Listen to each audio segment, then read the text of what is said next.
Sticky rice and mung beans are staple ingredients of the Vietnamese kitchen. We have created many dishes just from these two ingredients like xôi vò, xôi khúc, xôi xéo. Today I show you how to make the easiest version of them all using a rice cooker. By adding coconut milk and shredded coconut, the sticky rice dish becomes much more fragrant and tasty. The dish is called Xôi Dừa Đậu Xanh. Let's begin. Oh yeah! Helen's recipes.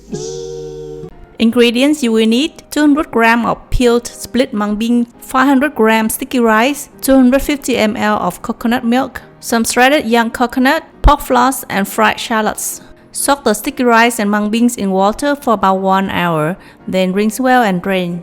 Combine in a rice cooker with half a teaspoon of salt and toss well. Add the coconut milk and water, just enough to barely cover the rice. If the liquid level is higher than the rice level, the cooked sticky rice will become soggy.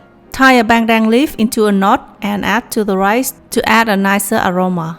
Just press to cook in a rice cooker until done. Transfer to a serving plate and top with the pork floss, shredded young coconut, and fried shallots. You can also serve with a peanut and sesame mix. It's really simple but very tasty. It's a very cost-effective breakfast that you can make for your whole family to enjoy. The richness from the coconut milk combined with the nuttiness of the mung beans and the glutinous rice so well. The fried shallots and shredded coconut and the pork floss make it into perfect toppings. I hope you give it a try and don't forget to click like and subscribe to my channel for more recipes like this. I will see you then in the next video. Thank you for watching. Bye bye.